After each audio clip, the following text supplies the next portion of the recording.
Is Mayweather our generation? I guess. Yeah, well, I mean, we old. I got a couple generations now. When you get to, I'm almost 50. Yeah, I've been around a couple of generations. Well, both of them. Yeah, Mayweather would be in also Terrence. I've seen a few generations at this point in my life. I was born in 1978. We're old. What's up, Mimi? Good morning, Mimi. Good morning, MV, Charlamagne, Jess. How y'all doing this morning? Good morning. I'll say it. So we start this morning with a rare behind-the-scenes look at the Trump White House. So in a new Vanity Fair profile, Chief of Staff Susie Wiles, she is offering an unfiltered look at the president, his inner circle, and the decisions driving his second term. So the interviews, they were conducted for the first 11 months of Trump's second term. In the profile, Wiles, she starts with the president and then she moves through his inner circle and some of the administration's most consequential decisions. Now, Wiles, she describes President Trump as having what she calls an alcoholic personality, not because he drinks, but because Trump operates with a belief that there's nothing he can't do. And on the Jeffrey Epstein files, Wiles says Attorney General Pam Bondi, she, quote, completely whiffed the rollout, underestimating how much of Trump's base would care about the documents and how badly the messaging would land. She also acknowledged that Trump's name appears in the Epstein-related records, saying he was on the flight manifest and he had been on Epstein's plane, but insists there is no evidence tying him to any wrongdoing. And as for Elon Musk, Wiles, she called the billionaire, quote, an odd duck. She says he's difficult to manage and referred to him as an avowed ketamine user. She also strongly disagreed with how Musk dismantled major parts of the federal government. And when it comes to tariffs, she described those as thinking out loud. And on Venezuela, she says President Trump wants to, quote, keep blowing up boats until Maduro cries uncle. Now, during this interview,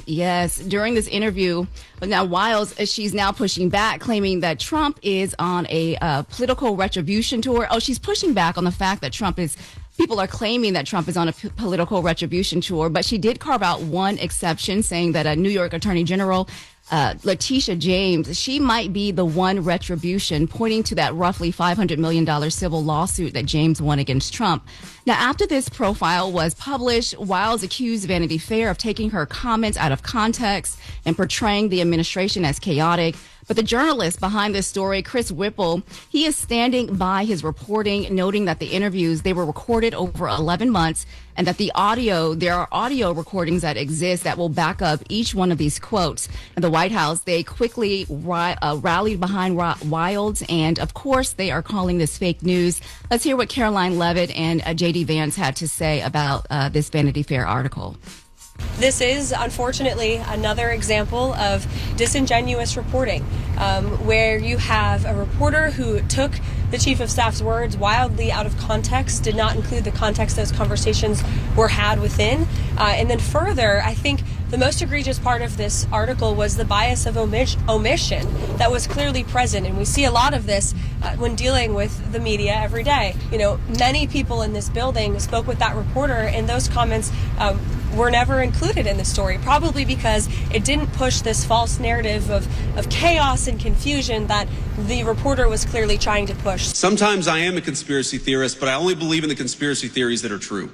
Susie and I have joked in private and in public about that for a long time. You better have those audio clips ready, because the Trump administration will sue. And I would like to hear the context as well. They've already had to play, I think it was the New York Post, who they had to play an audio clip for, because someone said, I think it was Wiles, she said something didn't happen. I think she said that Elon Musk was microdosing. She said that he did not say that. The New York Times, they called the reporter played that audio clip, and that is in fact what she said. Wow. So, well, she seems like a very honest chief of staff. So my question is, why is she in the Trump administration with that type of honesty? Good question. Well, it's not just those quotes that are drawing attention. I don't know if you guys saw those photos, those blurred. They're not even blurred. They're just blown up really big. Those extreme close-ups. They're sparking a lot of talk online, with viewers calling those images everything from jarring to a jump scare. But the photographer who took those portraits, he said that they weren't meant to embarrass anyone, but to just strip away the performance of politics and show something even more real.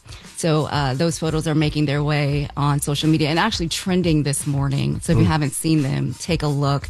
And turning now to Capitol Hill, where inaction on health care could soon mean higher costs for millions of Americans. So Speaker Mike Johnson, he says Republicans will not allow a vote to extend the enhanced Obamacare subsidies that are set to expire at the end of the year, despite the pressure from moderates who want it to go on the record. Now, Johnson said about a dozen Republicans in competitive districts, they pushed for a vote, arguing it would help lower costs for their constituents, but leadership, they could not come to an agreement. But the House is still expected to vote today on a broader Republican health care bill, but it does not include those ACA subsidies. So that means that those premiums in about 15 days will expire if Congress does nothing. And just on a quick note, on a separate issue, President Trump, he is expected to address the nation tonight at 9 p.m.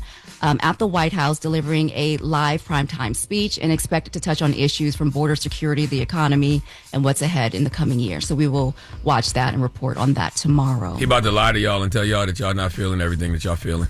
Happy holidays. All right. Well, coming up at 7, one of the biggest apps in the world is trying something new, and it involves your television.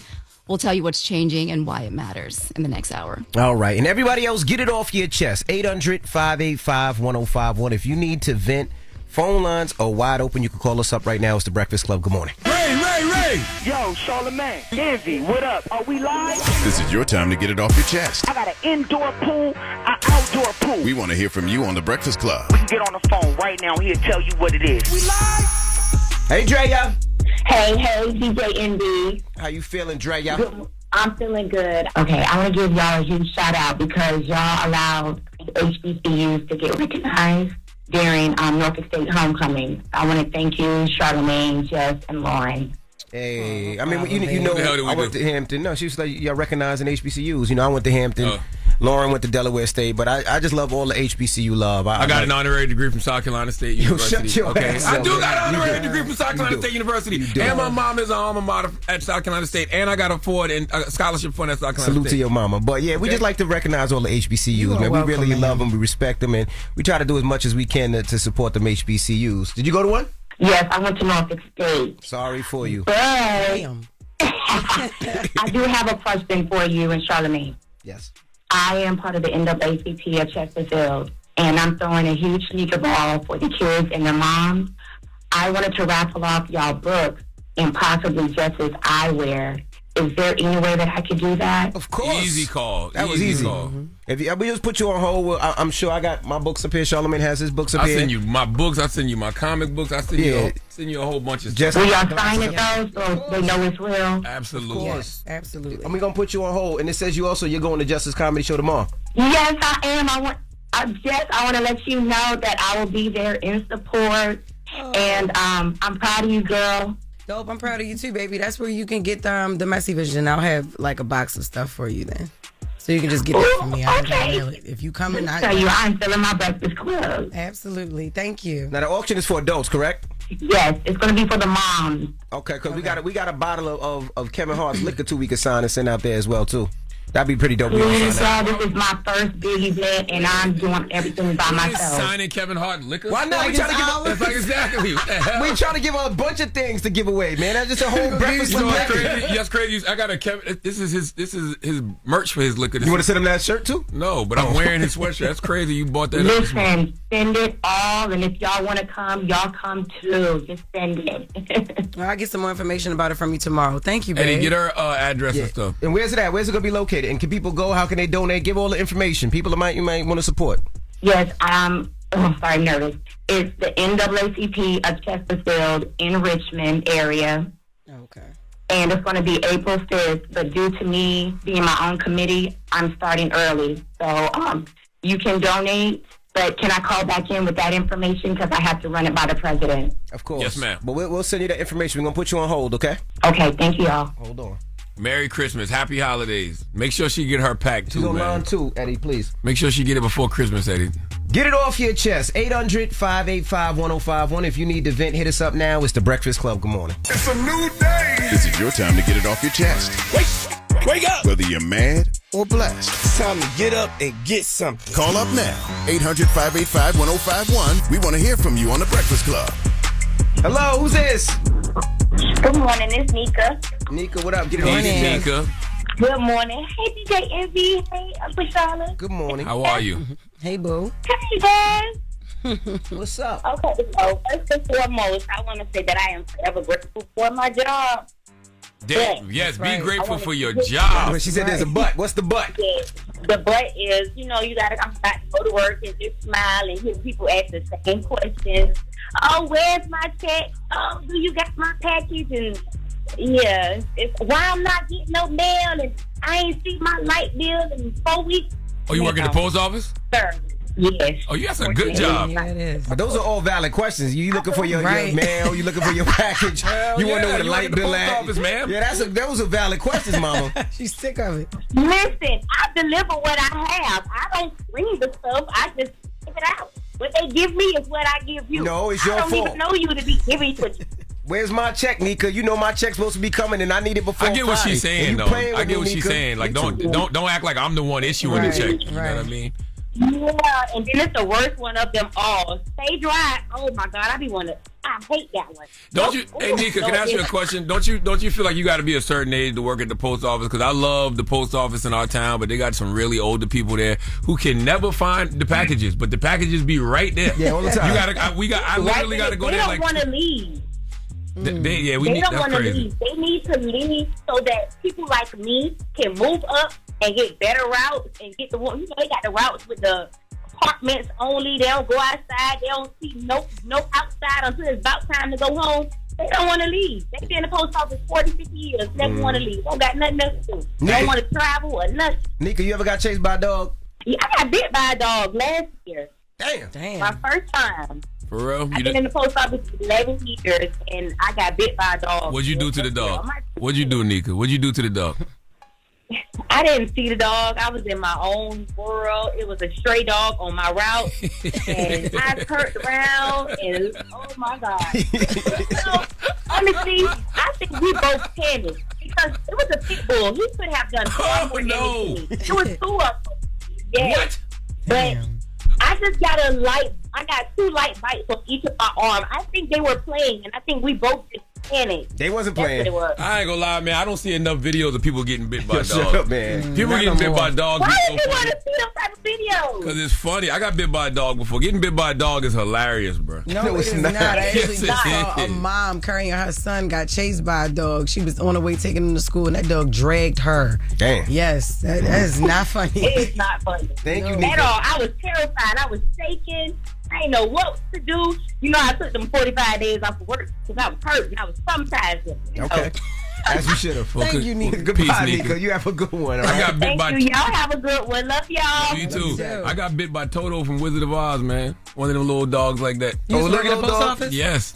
No, I wasn't working at no post office. I was at my people's house messing with the dog, getting on all fours, barking at it, making it back into the corner, back into the corner. Exactly. And I did it like 3-4 times. And that dog waited till I was nice and comfortable minding my business, and it latched on right at the top of my ass. Okay. Like right at the top. That dog knew where he like was right going. between my lower back and my ass. Since you want to get on all fours. Man, right, dog got you and in it the hung doggy there. style. It bit me and it hung. I was trying to shake it off, and it hung on me for a while. I'd never forget that as long as I live. Yeah. Speaking of back shots, what up, Trav? Yo, what's up, Envy? What's up, Trey? Breakfast Club listeners' favorite caller, y'all. Yes. Blessing the airways this morning. They love you. They love you down, Trev. No, they didn't. Some lady called yesterday. Was mad. Yeah, they was mad at you yesterday, Trav. It's all right. They listen. They did my DMs like, oh my God, it's been years. You still calling? And I almost said to this one girl, like, girl, it's been years and you still a big back, but I ain't say nothing. Damn. A good comeback though. Oh God. All these years, you still big. But y'all, congratulations on the Netflix deal, y'all. Dropping the cruise bonds for y'all. Netflix. Y'all gonna be on there, partner with iHeartRadio, baby, up there, blasting y'all videos out to everybody. For real? I heard that. I mean, and hopefully they pick up y'all documentary that y'all gonna be dropping. Come on, Trav. You got a documentary too? Too much inside information, Trav. That means what they say next year is the year of the horse, baby. Wow. Damn, I don't know what that means for you, Trav. But you better relax, okay? Goodbye, Trav. Rectal prolapse is real. Goodbye, Trav. Right, you better relax. Them damn horses, baby. It is the year of the horse next year, though. Yes, it is. Jesus Christ. All right. Get it off your chest. 800-585-1051. Now we got the latest coming up. Good morning. We do. Netflix announced yesterday that they are partnering with iHeartMedia for video podcast exclusively. We got some things. Yeah, we got some things I think we need to talk about up here. Wow. We'll get to that next. You went to the holiday party? You ain't drunk today? I did go to the holiday party. I was in and out. What you mean? What you mean? Stop playing, okay? What? Why? I'm trying to make sure I still have a job. Oh, okay. You have something you want to talk about? We didn't get invited. We didn't get invited. I don't got nothing to do with that. I was there. I was greeted. They knew who you were? Like, Yep, they were. Yep. Shout out What's to up, my Jess? girl Niecy. What's up, Jess? That happens. That does happen. No, that does happen. Y'all so Look, as long as ain't no one of us still here. My goodness. Latest is coming up next. Don't move. It's the Breakfast Club. Good morning. Happy Wednesday. Happy holidays, y'all. Happy holidays. Morning, everybody. We are the Breakfast Club. What? Christmas next week. I was ready to Next say 8 week. days. I see. I enjoy the Christmas season so much. We got to start Christmas in October now. Man. What? Damn. I'm serious. It ain't no. We do. We got to start. I see why everybody's starting it earlier now. Because it's about to be over. It's about to Wow. It took you 8 days before Christmas to see. You said what? What? I'm going to listen. Where am I plugging in? It took you 8 days. What are you talking about? There's a thing there. Just plug into the thing. Is another one? Damn, they already got rid of your headset? I know. Jesus Oh my Christ. gosh, shut up. Y'all, I still work here. Dang. Stop. You don't see it? She went to Let's the get to the holiday latest. Come on. party. Lauren be coming with straight facts. She gets them from somebody that knows somebody. She gets the details. I'm the homegirl that knows a little bit about everything. She be having the latest on this. The latest with Loren LoRosa. Sometimes she have facts, sometimes she have details, sometimes she have a little bit of everything. What was the latest? On the Breakfast Club. Talk to me. LL Cool Bay, Loren LoRosa. Good morning, guys. So we have some things to talk about, okay? Because yesterday, iHeart and Netflix announced a deal for exclusive video podcast with 4 episodes of these podcasts no longer being on YouTube, but now being on Netflix. Some of the podcasts involved. My God. Yes. That is so crazy. Like, what? I just want to thank God. Some of the podcasts include The Breakfast Club. Really? Period. Yes. My Favorite Murder. They talk to y'all about that? Who? You know, don't nobody talk to me. Oh, please, y'all stop talking to me. Go ahead. Bobby Bones presents the Bobby Cast. Salute to my guy Bobby Bones. What up, Bobby Bones? Behind the Bastards. Dear Chelsea with Chelsea Handler. Okay. This is Important, which is with Adam Devine, Anders Holm, and Blake Anderson. Rory and Mal, they have a sports podcast called Rory and Mal Do Sports. There's some Joe and Jada. Joe and Jada are also listed on here as well too. My guys. The Psychology of Your 20s is here. Stuff They Don't Want You to Know is here. That's a curiosity Great podcast. podcast. One of the biggest podcasts in the world. Stuff You Missed in History Class. Stuff to Blow Your Mind. 3 and Out with John I'm going to say his name wrong. Medcliffe. Listen, as a person who loves podcasting, who's been watching podcasting evolve from the beginning, it's just incredible to see the business of podcasting expand in this way. Yeah, that's dope. No, because to be honest, back when it first started, I never saw this for podcasting. Really? So this, not Netflix and all this. No, Because I wasn't able to see it. This TV's is great. going out the window, so you got to put stuff somewhere. I miss TV one. is not going out the window. People don't sit down and watch cable TV the way they used to. They watch streaming. They watch Netflix. Yeah, but it's still TV. It's still TV. Yes, It's but still y'all TV. know what I mean. Like traditional cable television is a lot different nowadays. So it only Traditional makes cable sense. television has gone the way of the streaming services. That's all. Exactly. Yeah. I missed one too. I wanted to mention this one, Bird Bones. It's a history and true crime podcast with journalist Kate Winkler. I think this is awesome. beautiful. You know, back in the day they said if you build it, they will come. Nowadays you have to meet people where they are, and Netflix has over 300 million paid subscribers, and they're in 190 million countries. So, yes, we will be meeting those people where they are. Well, let me not say we, but people will be meeting those people where they are. And I look forward to watching some of those podcasts in other languages. That's gonna be hilarious. Okay. That will be funny watching the Breakfast Club in other languages too. But I just want to say, What you mean the Breakfast Club? in Spanish? Which Breakfast Club? The Breakfast Club will come in Spanish. Maybe, yeah, Spanish. Oh my God. Are you translating? I am. I'm going to be able to do that. It's going to be dope. But, I just want to say, I just love to see what Netflix has done. Remember, Netflix just started as that red box outside of these stores. $8, yes. So you could go get these movies, and Blockbuster was supposed to buy them. Oh, you talking about before? Yeah, yes, when they Blockbuster first didn't buy them, started, and how they grew to where they're at now is just crazy. It's just amazing. Whoever had that vision in Netflix. This is also why audio is the best form of entertainment, too, because you can take audio and do so many things with it. You know what I mean? Whether it's radio, podcasting, you can listen to it first, and you can record it for a visual, and then you can watch it, and then you can, do the audio scripted content. You could take that content and just, it can turn into so many different things: documentaries, TV, film. Right. Like this is amazing. This is beautiful. 100%. Hi Netflix. Good morning. Good morning. But one of the questions though is for the podcast. If things are going off of YouTube, I'm told that the exclusive content will be on Netflix. Who told you that? Ain't nobody talked to you about none of this? Yeah, somebody just did as I was walking in here and made sure that I said, make sure I say it. No. She has sources. You don't know what is going on. Who knows something? Because people have questions about what that means, where the content will be. Nobody knows nothing. Okay. They don't. And then is it gonna be censored? I don't know that. I wasn't told that line, but I won't say that. You can't cuss on the radio. But no, now it's Netflix. No, radio is still the foundation, man. Audio is still the foundation. She means like as if you were headed to like you know what I'm saying? Yeah, like that's why you ain't gonna make it. That's exactly why. That's why what? That's why you ain't gonna make it. That's why I'm not gonna make it. Well, damn. If I ain't gonna be on the radio part, y'all gonna see a special somewhere. So I'm gonna cuss any way I can. Okay, well, in other news, speaking of announcements, yesterday, or not even announcements, but things that just popped up and happened. You just moved on from that, huh? Because it just dawned on you like, damn, I don't know what the hell is going on. No, I was giving some information, but y'all are making it seem like y'all don't want me to say it, so I'm moving on. I don't know who gave that information. Right. I'm moving on. I'm doing my job. If you don't talk to your handsome co-host or the guy with the short arms, it's not true. Lord. Who's the handsome one? What's the next story, Lauren? Moving on. What is going on? Yesterday, Young Thug proposed to Mariah the Scientist at his homecoming show in Atlanta. We talked about her saying she was ready for marriage, and boom, it happened yesterday. Let's take a listen to what we can hear from the proposal on stage.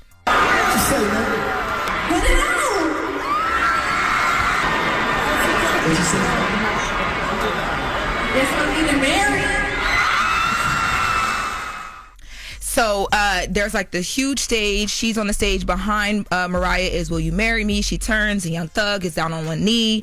The ring is ringing, baby, okay? And she says, yes, I guess we're getting married. So congratulations to those two. I'm happy for them. She's happy. That's amazing. I'm happy. Yep. I am too. What you mean if she's... He said it like it's his child. If she happy, I'm happy. But she said, okay, if you happy. No.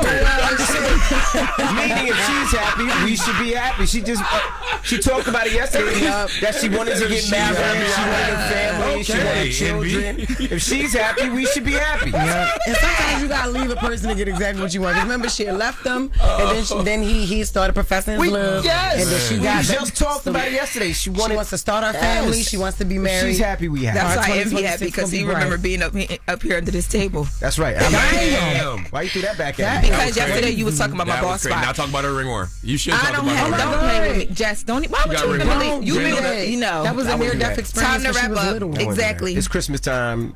Pop's not gonna show up for Christmas. I'm gonna let her live. Wow. Damn. Now you could have left it at the ringworm. That was too low. And you gonna drop a bomb on my dad not showing up for Christmas? I'm sorry. You know what? This right here probably why we won't make it. Wow. We gonna make it. That was crazy. You could have left it at the ringworm. Good morning, Dad. Too low for no reason. Good morning, Dad, if you're listening. Damn! Oh, yes, Daddy. I don't know if he's listening. I'm just saying. Hey, Lauren, if you happy, I'm happy. Man. Yeah.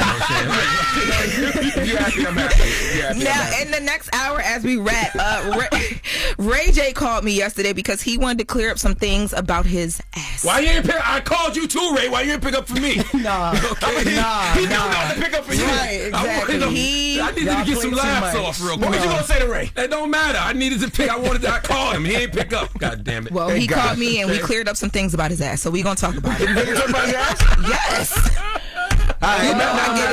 Imagine this translated in another language. This is exactly why this ain't gonna make do it. Next hour. Next hour, we'll be talking about Ray J's ass. Coming up next, we got front page news, and then Tamar Braxton will be joining us. My girl. It's the Breakfast Club. Good morning. Morning, everybody. It's DJ NV, Jess Hilarious, Charlamagne the Guy. We are the Breakfast Club.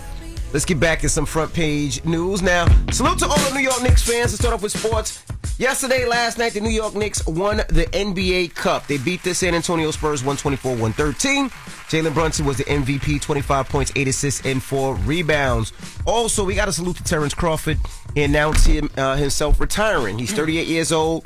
He has a record of 42-0. So congratulations to Terrence Crawford. Terrence Crawford is one of those fighters that you really gonna miss when he's gone. Yeah. Like, you know what I'm saying? Because I think sometimes when we live within the greatness, like we watch it, you kind of tend to take it for granted. And then when it's over, that's when everybody starts doing their retrospective. Like, damn, he really was that dude. Yeah, the sad thing about I don't want to say the sad thing about Terrence Crawford, but the sad thing about Terrence Crawford is for a lot of casual boxer fans, they just started hearing his name a couple of years ago, you know? Yeah, absolutely. Which is sad, but he didn't really, I feel, get the light from the casual boxer fans. They just started diving into his career. Well, he went out on top, you know, beating Canelo Alvarez, you know, on Netflix. He did. Can't get much bigger than that. You're right. What's up, Mimi? Good morning, Envy. Jess, Charlamagne, how y'all doing this morning? Blessed, black, and highly favored. How are you, Mimi? Good morning. So we start this hour with the latest on the manhunt following that deadly shooting at Brown University. As investigators, they move into day 5 with no suspect in custody. Now, authorities in Providence say they are still searching for the person responsible for the attack that killed 2 students and injured 9 others inside the engineering building on campus on Saturday afternoon. Now, investigators, they released new enhanced images and video yesterday, and they're asking the public to look closely not just at the person's face, but how they move, and in hopes that someone may recognize this individual. Let's listen to what investigators said during that briefing yesterday. We believe that he was actually casing out this area to commit the crime. That's a pattern that criminals do. You want to focus on the body movements, the way the person moved their arms, the body posture, the way they carry their weight. I think those are important movement patterns that may help you identify this individual, which is extremely important. Well, police are really leaning on the public and the tips to help find this individual. They say that that person of interest who was detained earlier in the investigation, they have now been cleared. But security analysts say that focus early on that individual may have set the investigation back by as much as a day. Now, authorities believe the shooter spent more than 5 hours in the area before opening fire, possibly casing that location, then disappeared into the surrounding neighborhoods where camera footage is limited. Now, investigators, they are working through hundreds of tips, reviewing new video, and collecting DNA samples from potential leads, suggesting they may have physical evidence, but no match yet in the national database. One victim remains in critical condition this morning, while others are recovering. And of course, classes and exams, they remain canceled. I honestly be feeling like with all this technology that we have today, they already know who the person is. I just think that they, for whatever reason, they just take their time going to get him. I think just to see what else he is doing, to see if that first individual may be connected to others, because with all this technology we have today and everything being under surveillance, they know who this guy is already. I really, truly believe that. Yeah, and I think because they made a mistake the first time around, that they're being extra cautious this time around before they give, a lot of information to the public on what they do know. We'll continue to watch that. So if you're flying anywhere in the U.S., here's an important update involving airport security and immigration enforcement. Now, according to the New York Times, TSA is now sharing passenger lists with Immigration and Customs Enforcement several times a week. So that means TSA is giving ICE the name of people expected to pass through U.S. airports. ICE then checks those names against its database and against the people it believes are subject to deportation. So if there's a match, agents can be sent to the airport to detain that person. TSA and ICE, they are both part of Homeland Security, and it's unclear how many people have been arrested because of this information sharing, but the paper said that it reviewed documents showing at least one case tied directly to the program. So back in November, a college student headed home to Texas to see her family for Thanksgiving. She was arrested at the airport in Boston, and she was deported just 2 days later. Okay. Now, according to her family, she was brought to the U.S. from Honduras when she was 7 years old, and they say that she did not know that she was under a deportation order. And as people get ready to travel for the holidays, it is a reminder that routine domestic air travel is being used as a immigration enforcement checkpoint. That means simply boarding your plane inside the U.S. can now trigger immigration enforcement. Damn. I didn't even know you get deportation orders. Yeah. That's crazy. Yeah, well, to that point, civil rights advocates say this raises concerns about transparency and due process. So whether people really understand the risk of traveling, especially, people who have lived here in the U.S. for years, they may not even realize that their immigration status is unresolved. And so there is no deportation order, really. It's like your name comes up and they come get you. Really, that's what's happening. That's crazy. Jess? Yeah. Yo, go ahead. Listen. No, I was just going to Go say. ahead. No, it's crazy because my husband got a call last week, right? Whoa. From I swear, from ICE, right? So he need to hide at my house? No, listen, sorry. Shut up. So he called me. He was like, yeah, you funny. And I'm like, what are you talking about? He was like, yeah, all right. You try to, the ICE joke ain't funny. And I'm like, no. He was like, yo, they're calling people. Like, they're calling people. They just got to make sure. No, ain't no make sure nothing. Like, even if somebody is playing on this phone, he thought it was me. It ain't me. They just got to make sure. Clear stuff off. Okay? Like, just be careful if y'all doing any traveling over the holidays, okay? That is so That's all I'm saying. All right? Especially with your in-laws. Just be careful, Jess. All right, y'all, switching gears. Would you guys watch Instagram Reels on television, or would you just stick to watching them on your phones? What do you think? If you're watching TV and they already come up, it's like whatever. Because phone is TV. TV is the phone now. Well, that's a good point. Because Instagram is now testing a new Instagram for TV app. It's officially bringing Reels to your television screen. So the test is rolling out on Amazon Fire TV devices, letting users who watch those short-form videos on much larger screens. You can stay at home. You can watch it straight from your couch instead of your phone. So the idea is to take those same Reels that you already scroll through on your phone and hook them up to your TV. But Instagram, they are trying to compete with TikTok and YouTube now. So the videos, they won't be reformatted for your television. They'll still play vertically, just on a much larger screen. They'll be 3 minutes or less. And families, they can link up to 5 Instagram accounts to that one TV shared profile. Viewers can browse Reels by interest based. So if you're into sports, music, travel, and you can make it less about endless scrolling and more about what you actually want to watch. So for now, Instagram says the focus is on making the experience feel natural. So they're not adding ads just yet, but it sounds like if this is a hit, that they will start adding some ads to your scrolling. And the expansion, they said they plan to expand to other platforms, not just Amazon, the Amazon Stick, but that is expected later, and they have not given a timeline on when they expect that. And lastly, have you guys bought your Powerball tickets yet? There's no winner on Wednesday. I'm about to now. I hear Charlamagne and Envy talking about it all the time. I'm about to start playing. I know Charlamagne about to pull it out of his wallet. You got yours already? It's mine from Monday. I got to buy mine for the day, but this mine. I'm going to get mine. So you gotta buy every day? No. Monday, Wednesday, and Saturday is Powerball. Okay. And how much is it? $5 or $2? Powerball is $2. It's $2. There was no winner on Monday, so that jackpot is jumped to $1.25 billion. I need that. Okay. Yes. It is the 6th largest jackpot ever, you guys. And the cash option is about $572 million.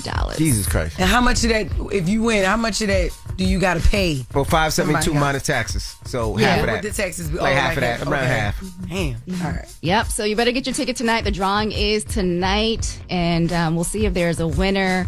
The odds are like 1 in 292 million, something like that. Yeah, but you never know. Yeah. You know, could be the lucky winner. That's right. So we'll see if there is a winner tomorrow. And that is it, y'all. That is your front page news. I'm Mimi Brown. Follow me at Mimi Brown TV for more stories. Follow the Black Information Network.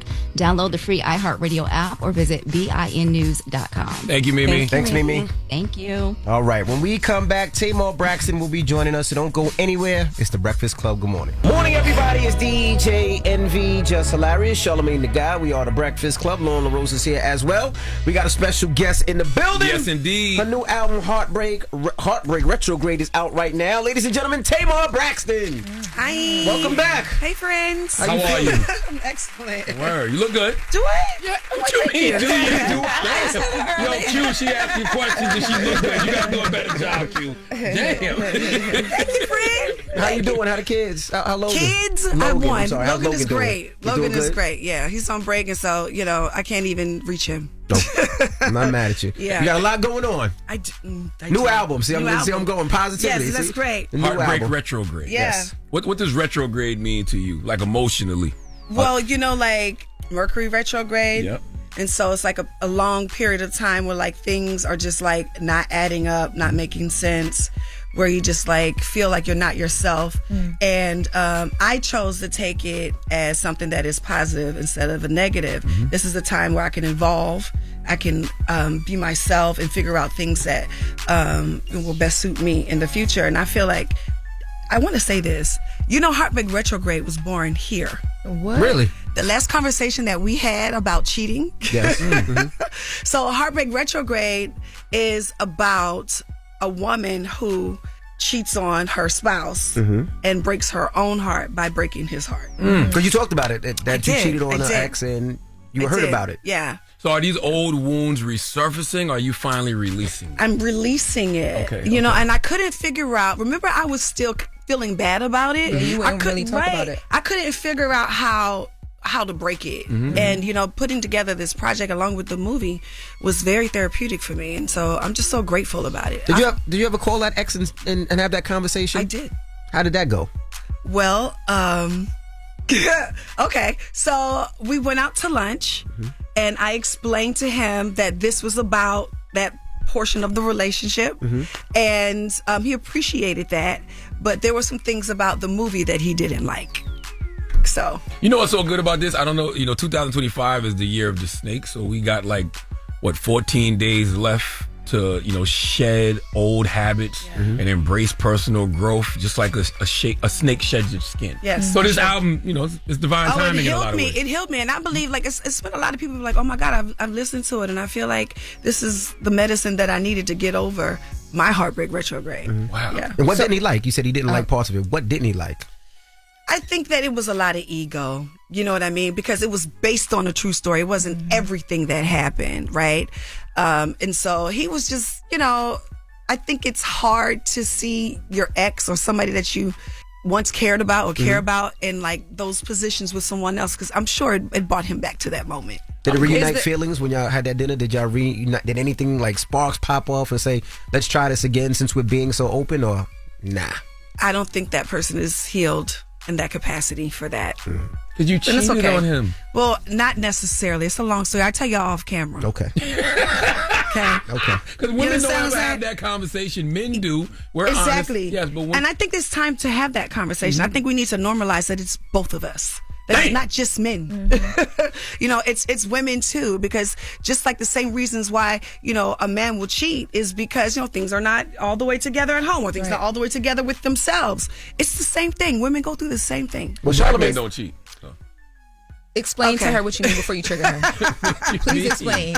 I said what do you mean black men don't cheat? What do they do? Is another word for it. No, black men, don't cheat. I don't want black men to cheat. We don't want black men to cheat. Yes. However, thank you. Well, Tamar, I was wondering if the ex you were referring to is in the movie.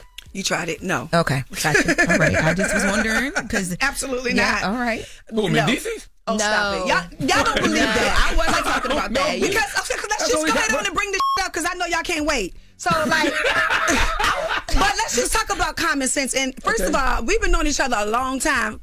Can we stop that? Can we dead that now? Okay, because I'm just gonna be honest about it. There has never been a man who has experienced Tamar who didn't want to marry me. And so if that was the case, he would be over here. Everybody clear? Now let's move on. Get them together. What y'all do? This? Clock it. I said it. I just got that from Loren, because Loren, I'm like, who? I was just talking about Vince because he's in the well, we all know that he's he's relationship advice. That he is. Yeah, he is. But I didn't know if the reason why I asked that is because he's in your visual giving you relationship advice, and just people seeing him on screen again, we always just wonder, where the relationship is, like what that looks like. So I didn't know if that was the person you had to sit down and have dinner. No, that's my baby daddy respect. cousin, and that's where that stops. My baby daddy cousin. Vince was here like a I week saw ago. him. Baby daddy cousin. I saw him. When you get to that point, you in a good place. Your baby daddy cousin or your baby just daddy. says he's a family member, and that's that on that. Oh, you watched the video with Vince? I saw him here taking pictures. Vince being the pictures. Vince being the pictures.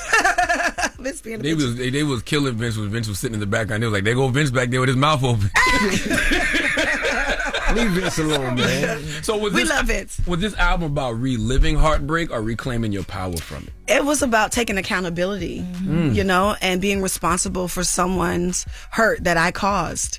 And like I said, when I was here, I felt really bad. That's really when it like zoned in on me. Like, oh wow, I really did hurt a person that bad, and I'm really sorry for that. And I hope that person doesn't take that into their future. I hope it doesn't stifle their growth and like really truly finding love. Was he surprised when you called to have dinner and talk about it? Because a lot of times they say women don't apologize. So was he shocked and surprised? I don't know. I don't know if I can answer that. I don't know. I also don't think men cheat because you said that earlier, but I don't think men cheat because there's something wrong at home. I do. I think there's something that's missing. I think it's something missing within you as a man. I agree. You think so? Yeah, you think it's all about the man, has nothing to do with the woman? It has nothing to do with the connection with another person? I think every situation is different, but I think a lot of times man trying to feed his ego. You know what I mean?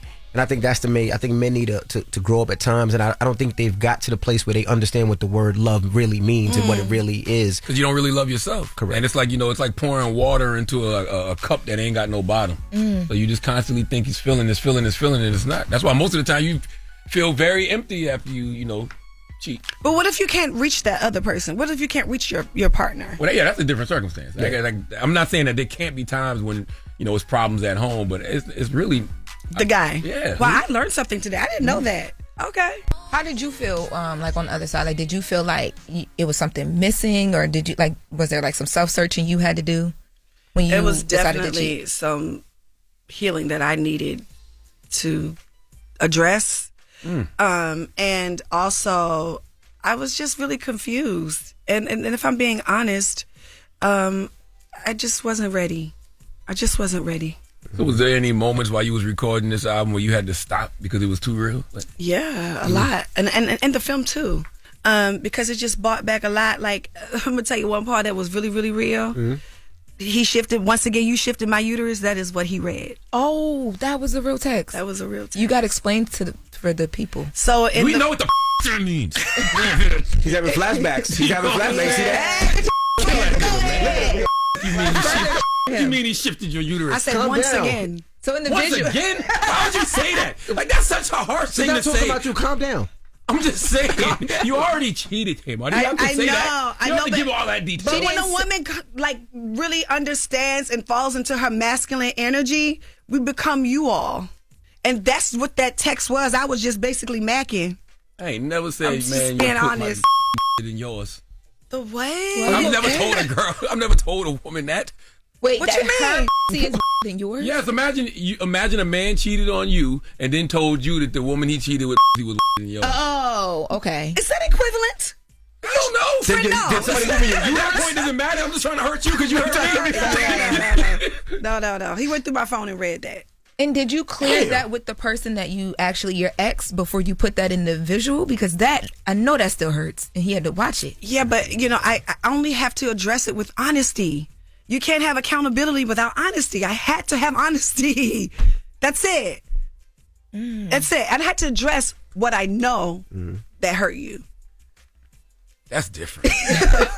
I'm a Saying good that he woman. I'm shifted rare, your baby. uterus. God damn. I'd have to go get penile surgery after that. Like, I wish we could get a PPL. I really wish we could. I'm searching for it now, though. Thank you. Jesus Christ. So, okay, the way that the album lines up and the way the visual goes, it tells the story, right? Because in the beginning, it's like you're happy. It's like y'all are just discovering each other. When you know is the first song in the visual. Writing when you know about your ex. What is it that you discovered you lost from that point to the point where you get to Letter to a Leo Man?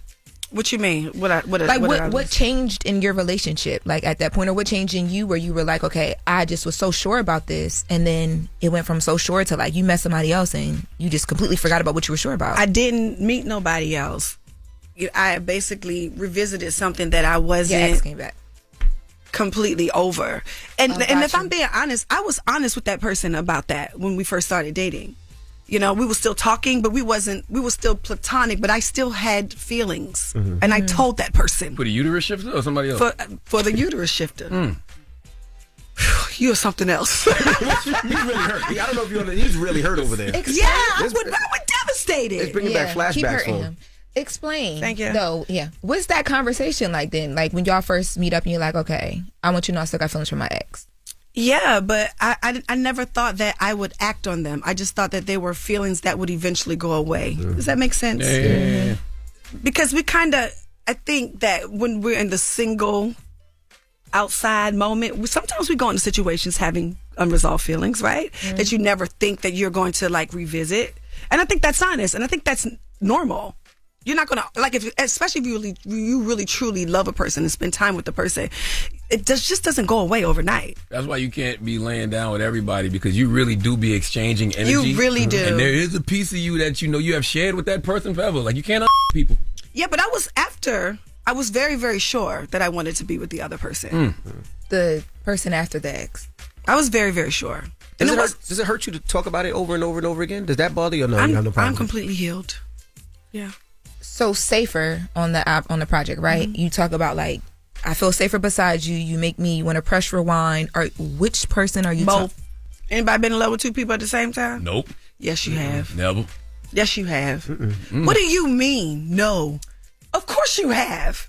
A long time ago. You get what I'm saying? It's like a couple weeks ago, but no, that's not true. Yeah, we used to call her too low just that's earlier. Not this true. year. That's not. Don't listen that to them. them. That is a fact. I mean, you outside, so you kind of got to have a Rasta pasta. No, I'm not outside. Not no more. But my last relationship before I became single, a bowl of variety. That's what that was at the time. Yeah, not anymore. But my last situation before I became single, I was experiencing like, how the heck am I still have love for you, but in love or feeling like I might be able to be in love with a person again? Like, is that a thing? Like, I was kind of like confused, and I know you had that conversation in your visual as well. Like, what is happening right now? Because you don't know if it's just butterflies and lies. Because a lot of times it's not love; it's butterflies and lies. Or if it's actual love with this new person that you got. It was actual love with the new person, but I had to button it up with the other one. Does that make sense? Yeah. Because if you was really truly in love with somebody, right, your feelings would take over where you would never want to hurt that person, and there would be no way that you could love two people the same way. Well, one could be an infatuation. One could be you just love the and the uterus moving.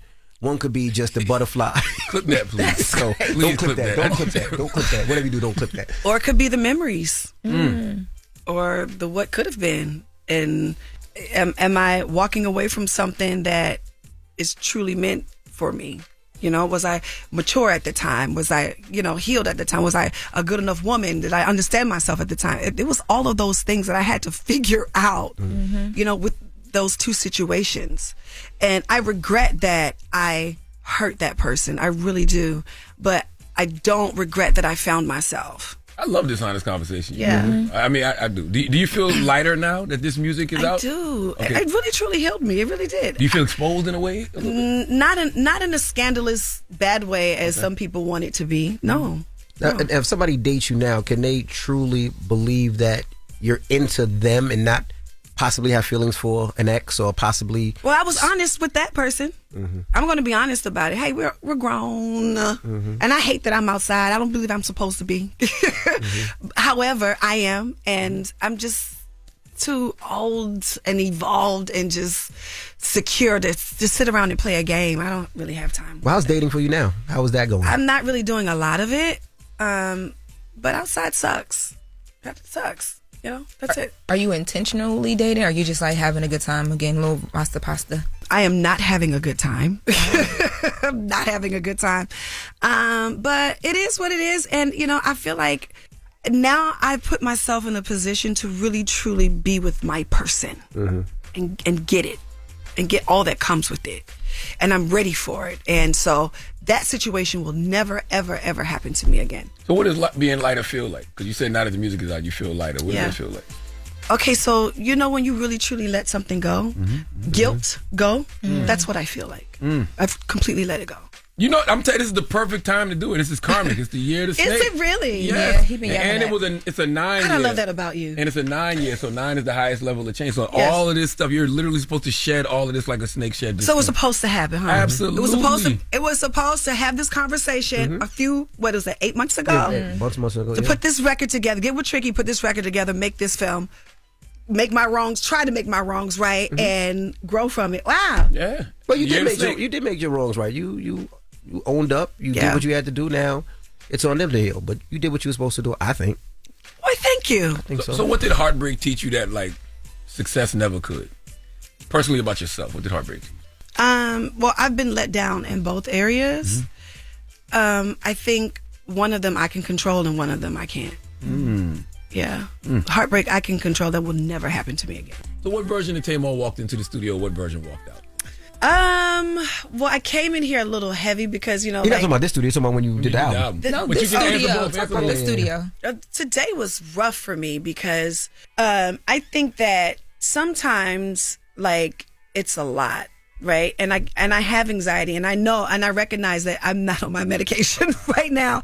So it's probably heightened. You're going to get asked stuff that you probably don't want to talk about. I don't want to discuss, and I don't want to make things worse, not only for myself, but for my loved ones. And loved ones being the person's heart that I broke, or my siblings, or I know it's tough for my mother. To see her daughters that way. And I also don't want to give opportunity for anybody to say anything else. Yeah. But I'm okay now. Yeah. Before I came in, I just centered myself and I'm like, I'm in a safe place. I'm in a safe place because I'm in control of me. I'm in control of what comes out of my mouth, and it doesn't matter what the headlines say. I know that whatever I say, I'm going to stand by, and that's it. The uterus shifting ain't going to come out because this album is partially about him. What if he start doing it? He's not going to. He's not. As the uterus shifter? Yes. That sounds like the man. He is not the man. Diddy in jail. Like, I should have hired him. Oh my God. The Punisher and the uterus shifter. Oh my God damn. Come on, we just want to tell you we love you. Okay? Yes. We you always guys support too. you. Yes. And we always have your back. And congrats on Brazilla too. Thank you. Thank you. Well, I do have one more question. Yeah. Because after Heartbreak Retrograde, what does love look like moving forward? Is it softer? Is it guarded? Is it fearless? It's all of that, but I'm looking forward to a soft love. Okay. I really am. I'm looking forward to catering to and catering to me. It's a great place. There you go. What? She don't know. It's a great place to be. Hey, Ma, Do we need to talk after? Are we open about it? Hey, Ma, she don't know. She got a nothing. I feel the boo. She got a boo. I feel the boo sensation. Are you open? Are you public? Because I won't be public ever again. Hey, Ma, she had two what? just 4 or 5 months ago. First of all, She had two? Yes. She had to figure out which one it was going to be. I was single and I was dating. That's right. Way and you before should 4 or date 5 more months than ago. one. She's happy. She's glowing now. Yeah, I'm in a She's good in space. love. And it's the same thing. It's That like I'm ain't not growing doing the back there. That struggle. little bald spot no still more. ain't I growing. fixed that though I fixed that for Y'all her. are terrible. He brought me spray on hair dye. Like spray paint, just spray it so it covers it. Q, go. Yeah, go that look works. at Q. Wait, hold Let on. Q Come look here real at quick. it. Let Q just look at See? it. This is Q Love Blog, the legendary Yes, Harlem hairstylist. Zone. Come on. While he do You see this, it? to answer your question, I will talk about being in a relationship, Yeah. but I do Stress want to spot keep Q. certain things to myself. That crop circle. Because I haven't seen him on your page. No, Is he not yet. Do not show him. Not yet. Fix that. I just Don't show him. I think that's when things get a little. Well, I mean, don't show him. Justin already posted them, but oh wow. But I will say, I think certain things I want to keep to the chest a little bit, just because I just people be having a lot to say and a lot going on, and everybody's not built to deal with all of that. And you don't know if that man got a whole other family. Look what Q doing. Q did the same thing that I exactly did. what he got and he don't got. Don't play with me. That's what I did. Oh, that's your boo boo. Yes, this is girl. How long has it been? Boom, can't even see that bald spot. Stop lying. How you gonna lie to Tamar like that and say sometime? Sometime. She asked him how long she been with the man. She said sometime. I've been dating him for a while. What's a while, Loren? You all in my business. We'll talk. Okay. We'll talk. So did he know about the other people you were dating while you was dating him? Oh wow. When I met him, the people that I was like kind of having a conversation with, we had that conversation. Yeah, awkward. 100%. So how did he feel about that? We weren't exclusively together. Like, what he gonna? You know what I mean? It was. I think more so because we were friends before this. Like, he's not like a stranger. He wasn't really focused on it. I think he pulled up and understood, like, okay, once I'm here, I know all that is going to go by the wayside, so let's just focus on each other for real. In this new space, not as friends. And so how does men feel about that? What part? Women dating multiple they men think I'm and a hoe. Openly dating I multiple never men. said you was a hoe. I used to call her too low because I feel like you. Like, she young, you know what I mean? She in the scene in New York now. Go have some fun. But I just thought it was ridiculous when he took her on vacation and put, will you be my girlfriend? It's like, you went out the country He with ate him? that. I'm sorry. You saw it. It was cute. That's cute. But all the way out the country to get asked to be his girlfriend? Absolutely. You better. Because this is what I think. I think that you are supposed to date several and may the best man who steps up win. But you didn't let the man sweat on you. So it's like, I'm just saying. He's saying that should have happened before the sweating. No, not Tamar. They were seeing each other, but they were joking that she said, "You never asked me. We just came to. It just happened." And that was his joke back. Will you be my girl? They were exclusive. It was still so sweet because I feel like even in my joke, as a person trying to figure out like how to go into a relationship, because I was in a relationship young and then it ended when I was like 30, 31. So when I was single, I'm like, well, this is my first time being an adult and being single. Yeah. I don't even know how you get back into a relationship at this point. So we've had that conversation. And so that was him being like, okay, even if you don't know and you're joking, I want to make sure you feel as secure as you need to about everything. He doing what he need to do. And Big Fatty over there. He's happy. I know you ain't calling me Big Fatty, and your man built like Drewski. Don't do that. That's crazy. He's not built like Drewski. He's not built like Drewski. That is so crazy. No, I'll tell you. Just ignore him. Let's get into it. I'm Big Fatty. Oh my I God. had me at Thickums before. Remember Vince used to be Thickums. No, you about to say fat, but yes, he could be Thickums. No shade. You about to say fat. I love Vince. I met him and he was a really nice person, but he's not. Vince ain't even big like that no more. No, but when you was with him. Yeah, he was big. Teddy Ruxpins. Yeah, no, it's not that. But he is a man, though. This is a man. I enjoyed my Teddy Ruxpin era. I didn't think I would be able to enjoy that, but I enjoyed a little Thickums. It's okay to be Thickums. The word you used was husky. That's what you said. I don't think it's for me. It's not for me now. Yeah, I couldn't do. He's not built like Drewski. He's just angry and he's annoying. happy for you. He's just playing with you. I think so too, because when I was and he's super happy. When I was outside having a good time, Don't like my sis, I'm happy. I'm now happy. I'm inside and being loved. I'm not happy for her. I'm happy when the man proposes and they walk down. Oh, that's coming. That's when I get happy. This is they gotta get to that point. This is nothing to me. They have to get to that he'll point. propose and he'll be like, "That's all he did." Oh no! Let me see the ring. Where's my I'm gonna be diamond like, tester? well, make sure he walk down the aisle now. That's all. Yeah. You good? Take your time. How long do you need? No, don't say that. It's only been like 5 months, 6 months. But I've known him for years. He knows. So what are we waiting for? There's things they got to do. Well, what I advise, live with each other so you really see the true meaning. You know, have those conversations about bills and finances, and have that conversation about the future. How many kids you want? How many kids he wants? You need to have those conversations before you just get into it. And I'm just saying, have those conversations. I'm not rushing, but I am also like, you know, I'm good. Got it. I'm in a really great place. Well, we appreciate you for joining us. Thank you so much. I love Happy y'all. holidays and all that. Thank you. Happy holidays to Sound y'all. love to the family. It's Tamar Braxton. It's the Breakfast Club. Good morning. Let's get right to the latest with Loren. Loren becoming a straight fag. She gets them from somebody that knows somebody. She gets the details. I'm the homegirl that knows a little bit about everything. She be having the latest on this. The latest with Loren LoRosa. Sometimes she have facts, sometimes she have details, sometimes she have a little bit of everything. What was the latest? On the Breakfast Club. Talk to me. Talk to me. All right, guys. So before we get to Ray J and his body parts, I did want to congratulate. In announcements, yesterday I saw that Howard Stern announced his new 3-year deal live on his show, The Howard Stern Show, with Sirius XM, and there was conversation around him about whether he would be returning, if the show would be returning or not. So wanted to just send a quick congratulations to him. Well, that's some good news, because all we keep hearing about is radio firings. It's good to hear somebody actually get a contract and get signed. Shout out to that's him. amazing. That's dope. Tropical was born for Howard Stern. And I want you to think about it. Howard Stern is still dominating at 71 years old? How long have you been in the game? Still kicking ass. 40, 50 years. 40, 50 Our whole years. life. Yeah. Still getting millions of dollars for That's doing what's something up. that he loves. Salute to Hundreds of Howard millions. Yes, Exactly. Howard done forgot more than we've ever learned. Now, in shifting gears, yesterday Ray J called me because we covered him. His butt. Yes, him He talked saying about that his ass. Diddy took Rectal his prolapse. butt. He didn't cover his butt. That's the problem. Yeah. Well, Ray J called me because we did that story yesterday about him saying that Diddy took his butt, allegedly. And he wanted to clear it up.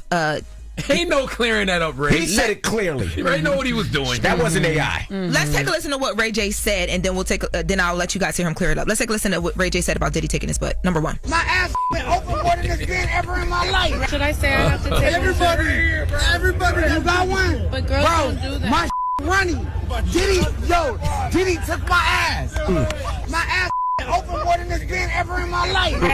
When I try to fart, my come out. It's crazy. Now, here is Ray J. They really putting this on Netflix? They ain't putting this on. No. Now, here's Ray J on the phone with me yesterday attempting to clear this up in a very straightforward interview. Did you record this call? Yes. And play it back? Yep. Okay. Let's take a listen to Ray J clearing the allegations. The agency's mad at me. My street is mad at me. Everybody's like I'm on a super crash out, right? I always take accountability for everything. And karma's a mother.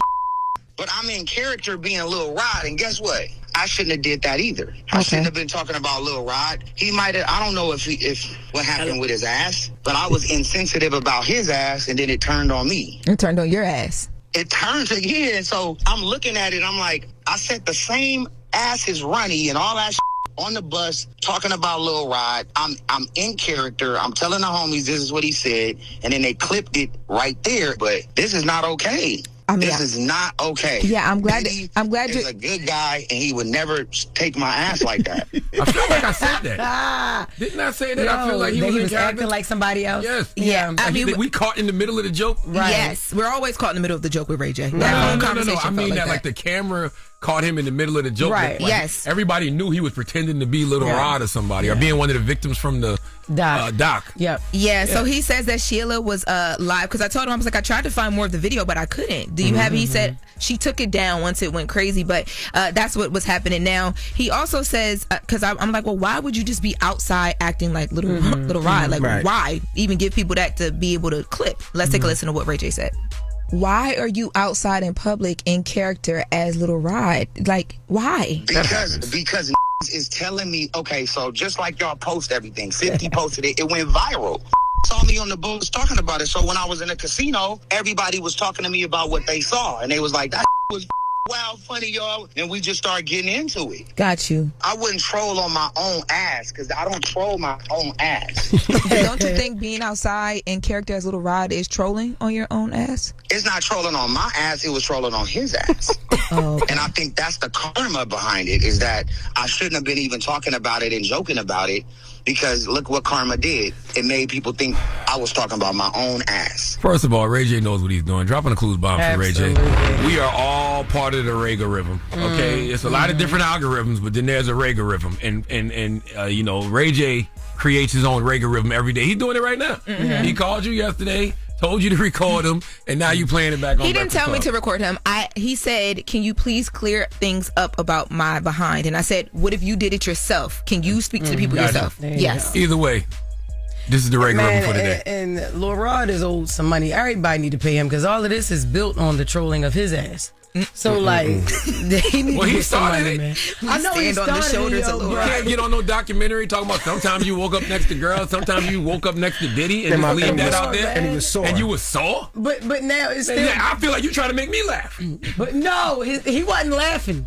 Lil Leon was not laughing. Come on now. Crazy that Diddy gave him a little pet. Yeah. Well, but the role play happened too, though. Like I've seen that before. What? Remember that time? Was you with me in Puerto Rico one No, time? I was not with you in Puerto Rico. Y'all was role playing in Puerto Rico. Why do you start like Lisa Ray that? No, I was not with you. When Farnsworth Bentley was like, look, he said, I'm gonna tell y'all about the time I met Diddy, and he said, Charlamagne, you be Diddy, and I'm gonna be me. And what you do? And he walked up to me and he was like, hi, I'm Farnsworth, and I was like, you want to suck? You wasn't there for that? I was not with you, no. Did he laugh at that? Yes, everybody laughed. It was Farnsworth hilarious. laughed? Yes. With the umbrella? Yeah. He didn't have the umbrella. Oh, right, okay. This was years ago, though. This was like 11, 12 years ago. Maybe Angela, you was there. Somebody was there. I wasn't there with you. But salute to Farnsworth. He just stayed quiet. He stayed Out out of the way. mix, right? People been trying to figure out how with his so family. successfully. Salute to Farnsworth. Well, in clearing this up and in ending this, Ray J says he's now on this like campaign that he's starting. Let's take a listen. This one went everywhere. Yeah, I bet. To the point where I got to defend it, because a lot of times when I do crazy, it'll just blow away. Pause. But blow away is crazy. But this one is going way too viral. And then I was like gonna think about letting it slide again, and then I click on it and I see you talking about, and it said, Ray J said Diddy took my butt. I said, enough's enough. It's time to go on a clean my campaign, clean my ass campaign. So what's the moral of the story? Like, what did you learn? The moral of the story is my bad, Little Rod. Gotcha. I might be kicked off the board of the gay agency because they don't know if I'm real or not. You know what I mean? I'm the only straight guy on the gay agency, and so for me to say somebody took me leaves them with no choice to say, well, you wasn't being who you was, right? So this is basically a digital enema, is what he's doing. He's got to clear his ass. Yeah, this is a digital enema. He's got to clear his ass from all of these accusations that he started, by the way. That's crazy. I just want Ray J to know you the one put Diddy in your ass. You did this. Being kicked out the gate. Nobody thought about this. You did this. And then I saw 50 post a clip of Diddy talking about Ray J on Drink Champs. It sounded crazy. Yeah. You know what I mean? 50 also posted yesterday, too, talking about the doc. And we talked about this yesterday, too, with the podcast, Let's Rap About It with Jim Jones, Mano, Fab, and Dave East. He says, I didn't have this on my list of things to do, but if you insist, I'll make time. I'm working on buying the space where you film. And 50% of your podcast, buying 50% of the podcast. You know I don't cap. That is his message to the guys over at Let's Rap About It. This Diddy documentary is never going away. How many staff do 50 got? Like, he is everywhere all the time. He does. It's like, who? He does it himself. He posts himself. But like, how do you have time to do all of this? This is like prime time special just on his Instagram. He's up right now. Say good morning. Very concerned. Good morning, 50. I'm subscribed. Like, every time he posts, I just click it. What's up? In the gym. He's subscribed. Yes, there are certain celebs I've subscribed to their social media because I don't want to. Yes, you can. I don't want to miss a thing. Get a notification. What's the difference between that and just following them? I don't know. School lunk. It'll send you a notification. So like whenever you post. Yeah, I have you guys too. I thought you had to pay. So you ain't got to pay for some. Well, no, there are paid subscriptions too. But I just Instagram. Yeah, you can do paid subscription on Instagram. But I have like notifications set for your pages and for 50. Let me ask you a question. Damn.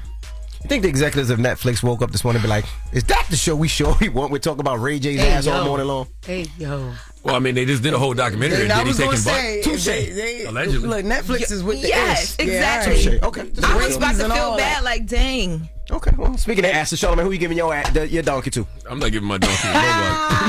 Okay, but donkey of the day is going to a young lady named Sophia Malak. She is a career shoplifter, but I just think she wanted to go to jail. We'll discuss. All right, we'll get to that next. It's the Breakfast Club. Good morning. Some donkey today is just out himself. I've been watching Charlamagne. I was ready for it. I never heard of donkey the other day. What is it? I'm a donkey. Say it again, Charlamagne. I'm a donkey. Yes, you are a donkey. I'll show you how to act a donkey. Everything that Charlamagne is saying is true.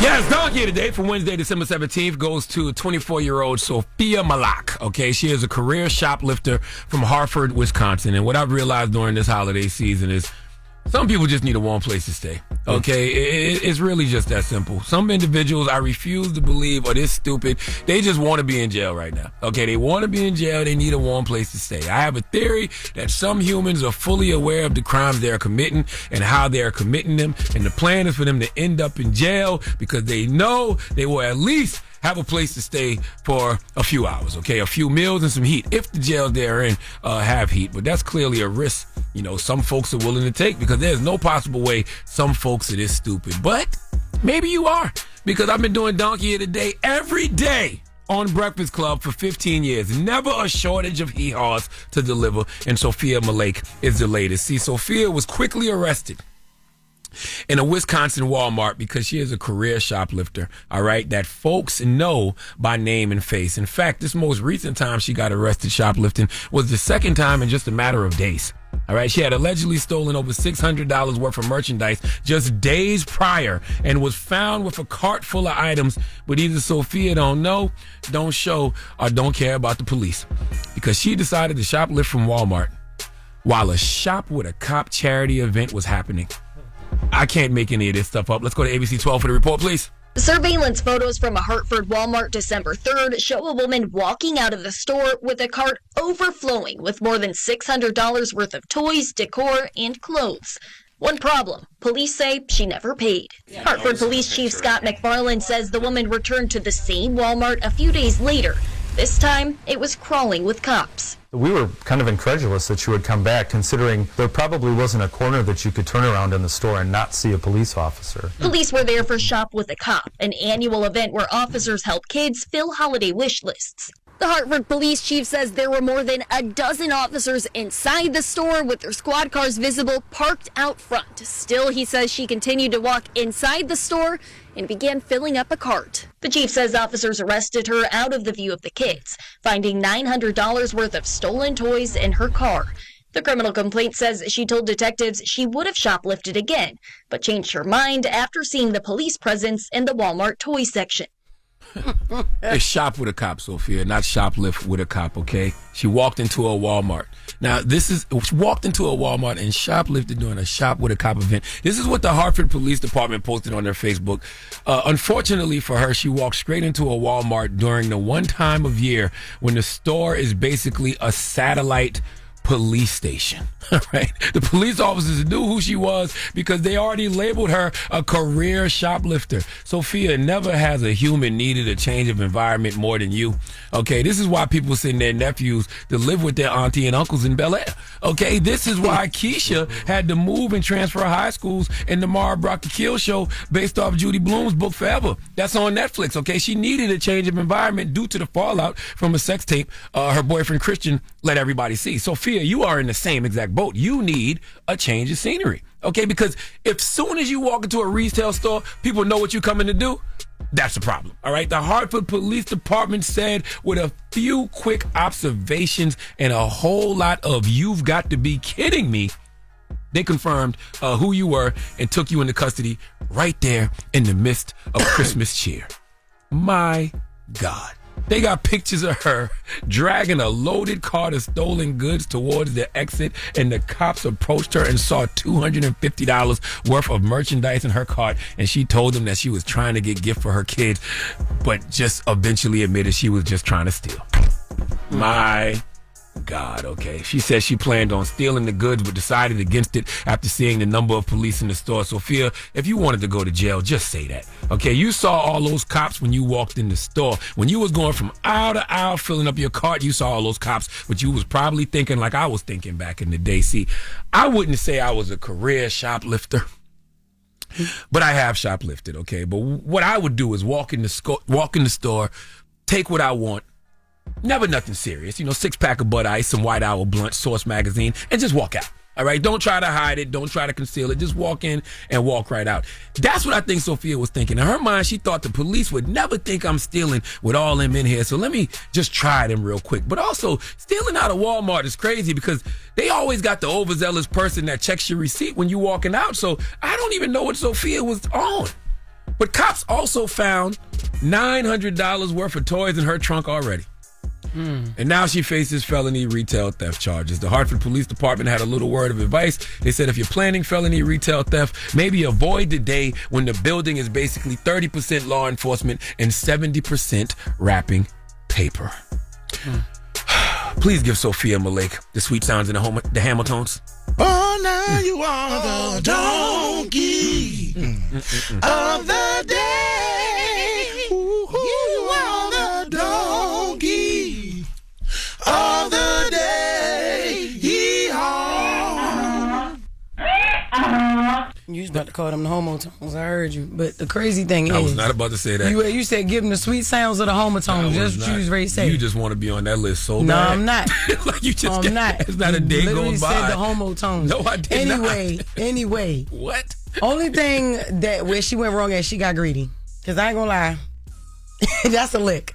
That is a lick. That is booster A1 all day. No, but 30%, like the police said, on a day, on a time when it's 30% law enforcement, so it's mad police in there, and then 70% wrapping paper, meaning it ain't nothing but a lot of Christmas stuff in there for the most part. I just want to play a game. Oh, God. What? I want to play a game. Why? You don't want to play a game? When we obvious. Okay. Let's play a game. You think it's obvious? Okay. Let's play a game of Guess What Race It Is! Sophia Malik. Yes. Hartford, Wisconsin. Walked into a Walmart as a career shoplifter. Already had $900 worth of stolen goods in her trunk, but decided to walk in during a Shop with a Cop event and shoplift some more. Guess what race she is? Jess Hilarious. White. I can see why you say that. Yeah. Why you say that?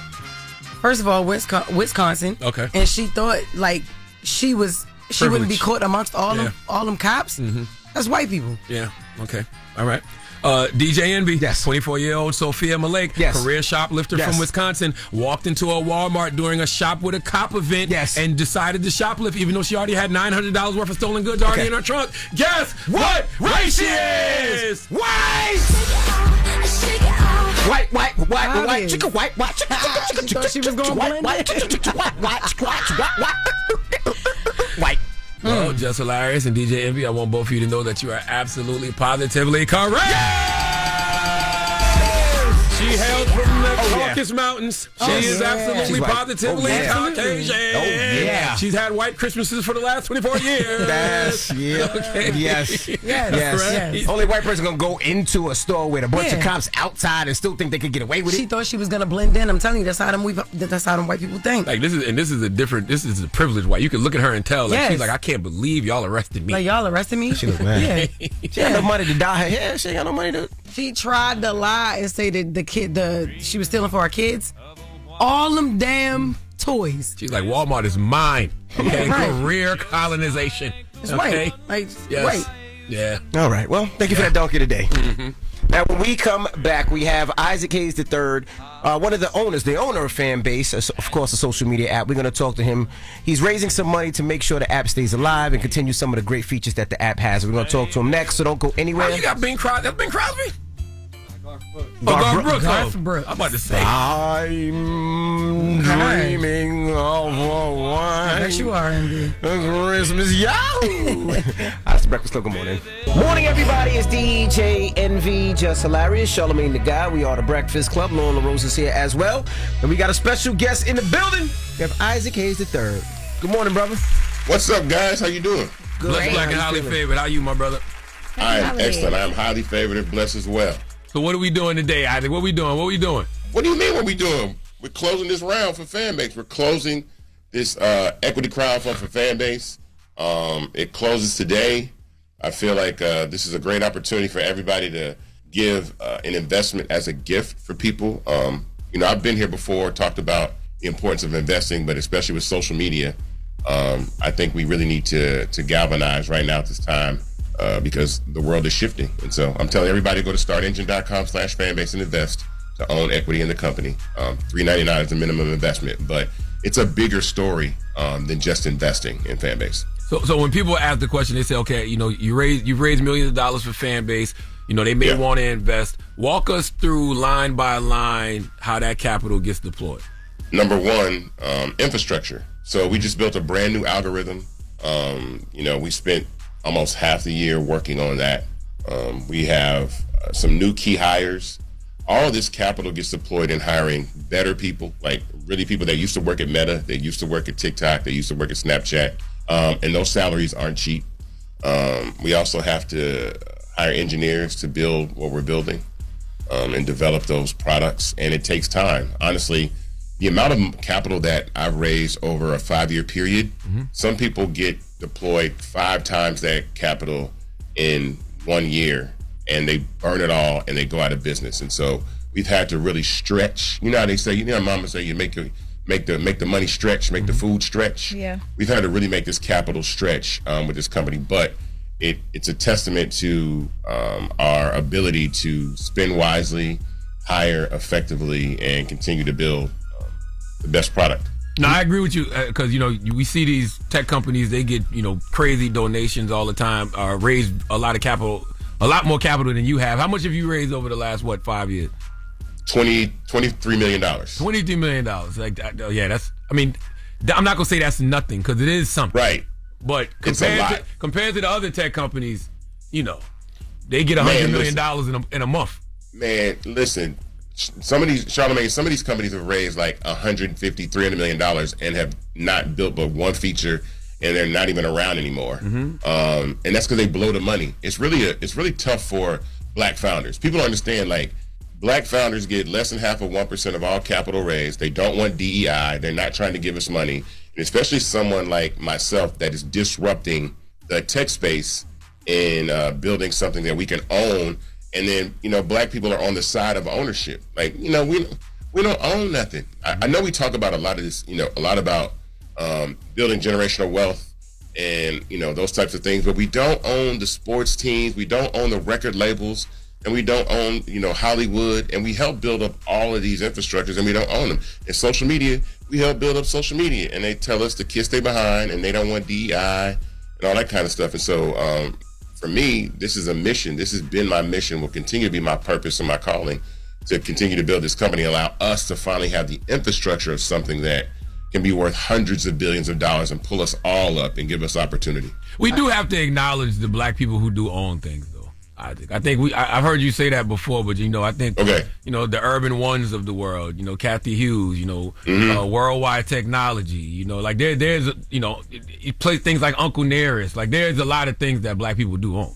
Yeah, but look what's happening. Look what's happening in a lot of these spaces. A lot of these companies either don't get the capital that they need. They're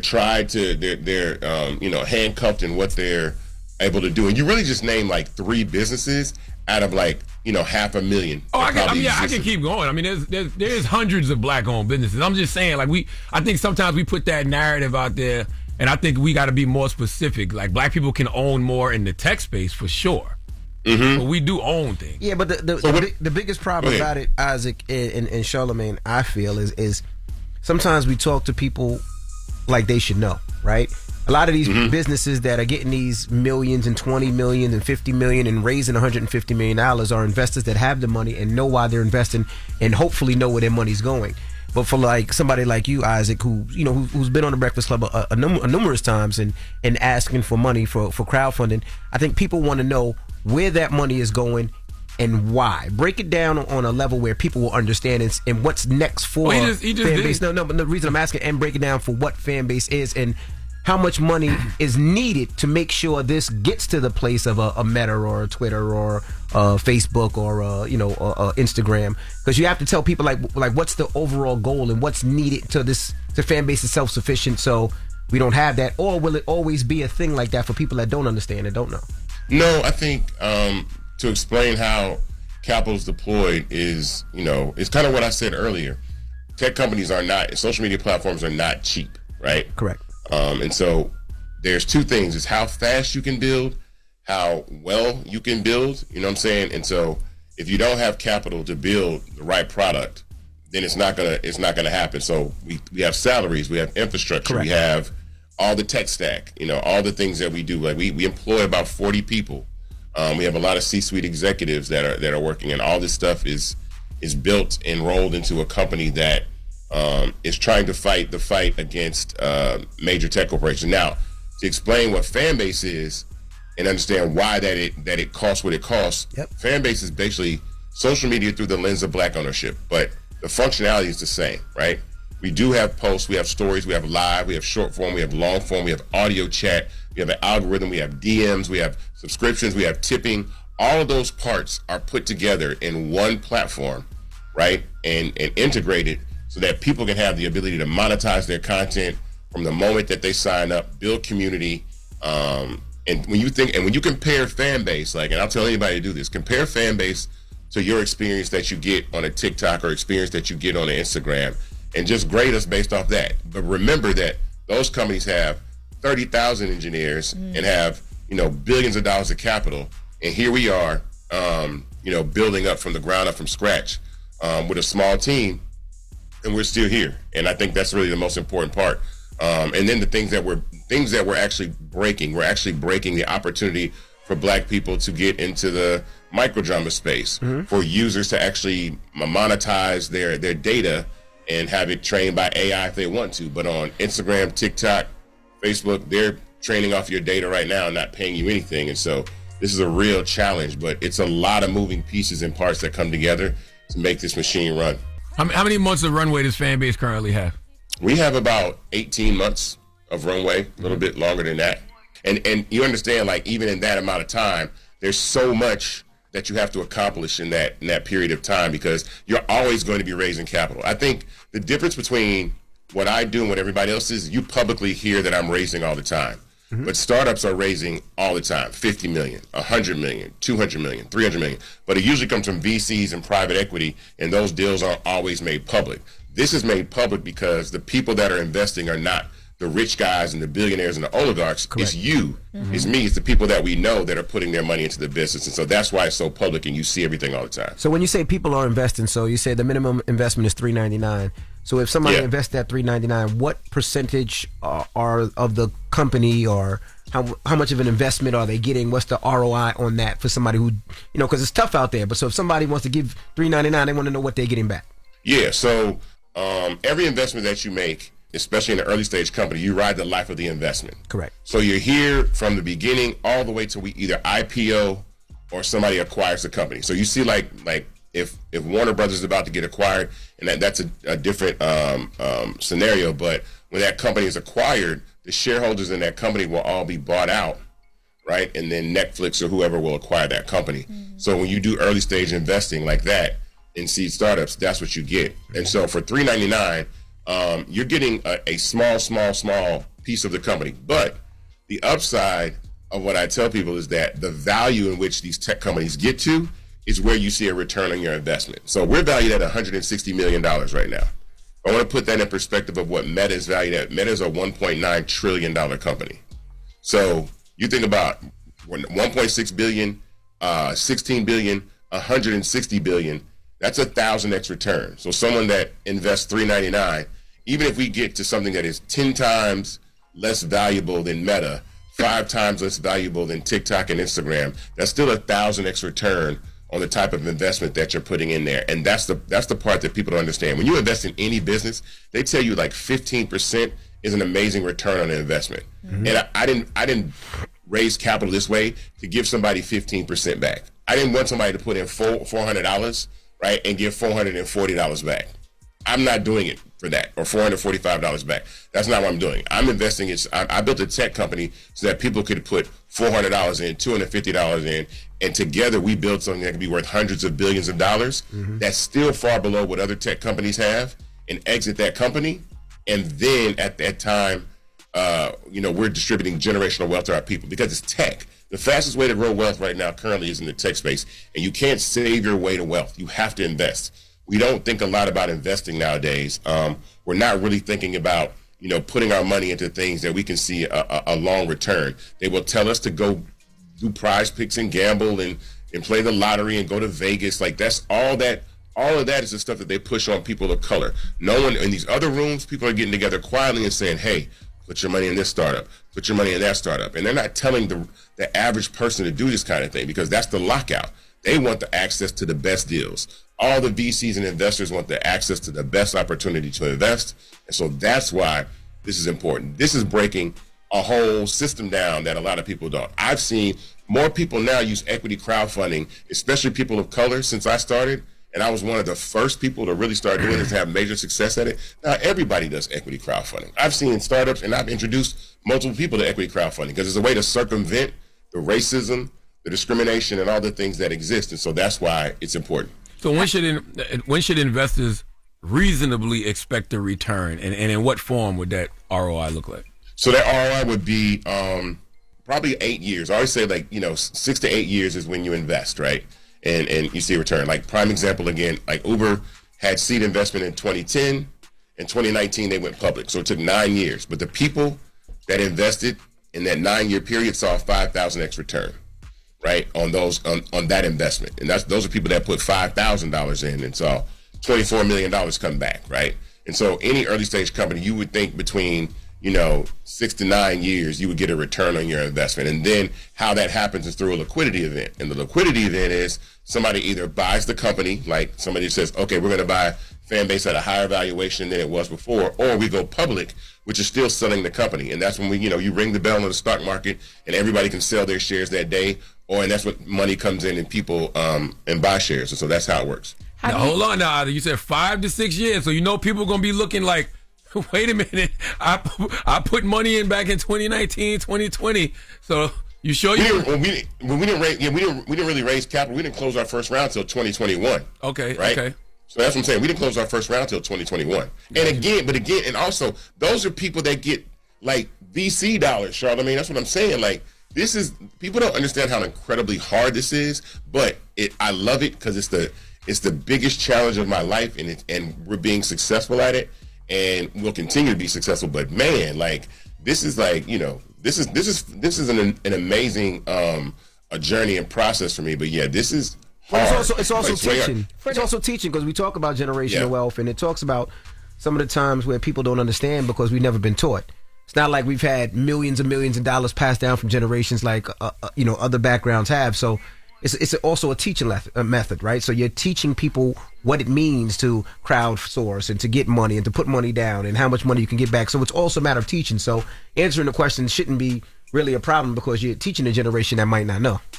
No, absolutely. That's why I consistently have told other people to actually invest, right? And I mean, other people to use equity crowdfunding. I've helped like 5 or 6 other companies raise through equity crowdfunding and told them about equity crowdfunding. And that's a really good thing because it's an alternative to black people going to banks, an alternative for black people trying to get loans and trying to ask go for venture dollars or angel investing where those deals can be predatory. A lot of what I do is disruptive because of what I knew coming from the music business, right? So I knew that I had to create 2 classes of stock and make sure that no one else has voting shares because that's when people try to force you out of your company, right? And I knew that the deals that you get from angel investors are sometimes predatory. So somebody gives me $200,000 to invest in fan base when I first had the idea, they get 20% of the company. And I put my own $200,000 in it. So I saved that 20%, right? Gotcha. So those are the things that most people don't know because a lot of my friends that are founders got forced out of their companies. They got taken advantage of. They got in bad deals that don't allow them to raise capital from other people. So it's real. It's a dirty game. It's not as dirty as the music business, but for me, it's something that I was very, very familiar with because I know, a lot of founders just come in with a great idea and then they get some guys in there like, yeah, here's $500,000, but I want a board seat and XYZ and all that kind of stuff. And you get voted out of the company. Ask Stacey Sparks. I don't know if you've ever seen MoviePass, but the guys that invented MoviePass were 2 black guys. They took in capital. They had board seats. They got voted out of their own company. The guys ran up a huge bill on MoviePass and destroyed the whole company. Some white dudes. And that's what I'm saying is like that's what happens when we try to build our businesses. It's very, very predatory. But it's going to be harder and it's going to take longer, but it's going to be well worth it because people can follow my blueprint and do exactly what I did. And I'm paving that way so that you can own your company, not get voted out. Have as much equity as you possibly can to give yourself the ability to raise more capital. All that stuff is important. So how do they invest? They go to startengine.com/fanbase to invest. That's startengine.com/fanbase to invest. The minimum is $399. You get 60 shares of stock in Fanbase, and you will own the infrastructure of social media and microdramas in the future. All right. Well, thank you, Isaac Hayes. The third, we appreciate you. And it's the Breakfast Club. Good morning. You fill me up. Swallow me up. Whoa. He didn't say that. Crazy. He didn't say that. I don't know what's going on with you. No. I be thinking about the video where Chris Brown was mocking Bishop T.D. Jakes. Remember Bishop T.D. Jakes says, "Have you ever been swallowed up?" You know, No, I did not. That's so funny. Have you been swallowed up? Can you swallow me up? All right, let's get to the latest with Loren. This guy's crazy. Loren becoming a straight fact. She gets them from somebody that knows somebody. She gets the details. I'm the homegirl that knows a little bit about everything. She be having the latest on this. The latest with Loren LoRosa. Sometimes she have facts, sometimes she have details, sometimes she have a little bit of everything. Well, it's the latest. On the Breakfast Club. Talk to me. Loren LoRosa, LL Cool J. Yes, guys, good morning. So we have another update. I know we've been following this case, Rob Reiner and his wife, Michelle Reiner, who were killed in their home over the weekend, allegedly by their son, Nick. So yesterday, the LA District Attorney, Nathan Holcomb, announced that they formally filed charges against Nick Reiner. The charges are 2 counts of first-degree murder for the death of his parents. Let's take a listen to the DA talking about Nick. Today, I'm here to announce that our office will be filing charges against Nick Reiner, who is accused of killing his parents, actor-director Rob Reiner, and photographer-producer Michelle Singer Reiner. These charges will be 2 counts of first-degree murder with a special circumstance of multiple murders. He also faces a special allegation that he personally used a dangerous and deadly weapon, that being a knife. These charges carry a maximum sentence of life in prison without the possibility of parole or the death penalty. No decision at this point has been made with respect to the death penalty. We have requested, and currently Nick Reiner is being held without bail. Was there a murder weapon found? He has been alleged, one of these special allegations is that the murder was committed with a deadly weapon or a knife. As to where and how the weapon was located or will be located, that will actually be evidence we'll present in court. I pray he has no access to his parents' money. I pray that they didn't leave him anything in their will, because if he's able to use his parents' resources to fight his case, that would just feel wrong. Hell yeah. Wouldn't Yeah. it? Yes. And to leave something in your will to somebody who actually took your life. Yeah, I hope he gets none of that. I hope he gets no access to that. I hope he can't use that money to pay lawyers. I hope not. I wonder how that works, though. I wonder how legally how that works. Because you don't expect to get taken out by your own children, right? But Right. so you leave them stuff in their will. I wonder how that works. I'm not for sure, but I know yesterday his attorney, who is a powerhouse attorney, and when I saw that, because this is the same attorney that just got Karen Reed off as well. She was going through a case about Who's Karen Reed? So Karen Reed is a woman who they alleged had like backed up. She was driving under the influence of something, and that she had backed up and hit a man who was a police officer with her car and left him for dead. And he was able to get her off of basically all of the serious charges in that case. But so he showed up to court yesterday on Nick's behalf. And he's a powerhouse attorney. That's like literally, if you look him up, like he's known as like a big attorney. So I'm assuming he's pretty expensive. But yesterday Nick Reiner was not in court because he didn't pass like a medical clearance. And remember, I told you guys that I reached out when the whole suicide stuff was mentioned to see if this was procedural or if something was said. And yesterday, Alan Jackson, who is the attorney that I'm talking about for Nick Reiner, said that the fact that he didn't pass the medical clearance or get the medical clearance done before court and was not able to come to court was something that was procedural. And he says that they're going to be back every day until that clearance or whatever is needed, because Nick is supposed to make an appearance in court. So gotcha. I wonder what goes through a lawyer's mind when you have to take a case like this. You know what I mean? Yeah, I mean, like for such a heinous case like this, what are you trying to do? I mean, I'm sure for some makes me think of that lawyers, movie it's Devil's Advocate. Remember Devil's Advocate? Absolutely love Devil's Advocate. Yeah, One of my me favorite too. movies. For some movie, I'm sure it's publicity. I'm sure it's press, but I wouldn't want this type of press, right? Yeah. I mean, but if he... The chat said, money, duh. I know that, but damn, I'm scared. Yeah, I mean, but if he's used to doing cases like this, it's just something that he takes on, because I know that Karen Reed case was a big deal. Like I remember seeing headlines about it. You know what I mean? So I don't know, but Nick is still being held at Men's Central Jail in LA, and we'll just keep, I guess, bring you guys updates on what happens and when it happens. Okay. Now, switching gears a bit, so Kai Cenat celebrating his birthday, and he posted a video. You guys remember back at the Streamer Awards, he got on stage and he talked about some of the mental health things that he's been battling in, just different new ventures he wants to try and explore. Yeah. So he posted a video in celebration of his birthday, kind of explaining further. Let's take a listen.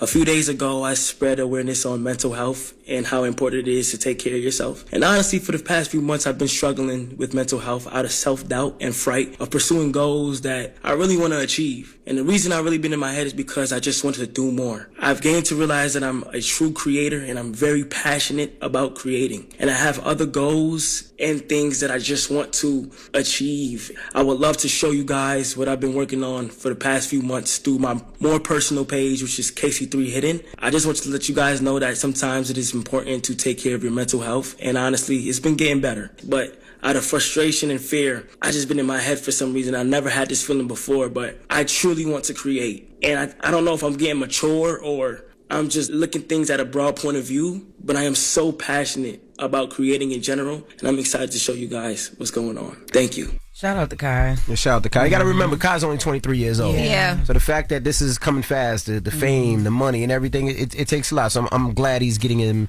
making sure his mental is good. Yeah, I'm glad that he's focused on his mental and emotional well-being. And, don't put too much pressure on yourself, Kai. Like Envy just said, you're only 23 years old. You've achieved so much. You got a long life and career ahead of you, man. And, anxiety comes with worrying about things that are out of your control. So, I'm glad that he's focusing on his mental health. And you got to let God get the steering wheel. That's right. And just be an obedient passenger, man. Yeah, I'm glad he's talking his about vulnerability, though. Yeah, absolutely. And on this new personal page, he's already started posting. So, like, a lot of people who, like, identify with what he's saying, he's like, okay, we're going to do this together. I'm going to take you step by step. He posted a book that he's been reading, Atomic Habits. He says, notice I've been speaking better because I've been reading. Fantastic. Right. Atomic Habits is a fantastic book. Yeah, so I followed the page because I identify with some of the stuff he's saying. So he's going to take us on the journey. That's making him talk better. Atomic Habits. Huh? Don't play with me. Don't tell me not to worry about it. I need to talk about, what is it? It look big, Jess. Oh, don't even.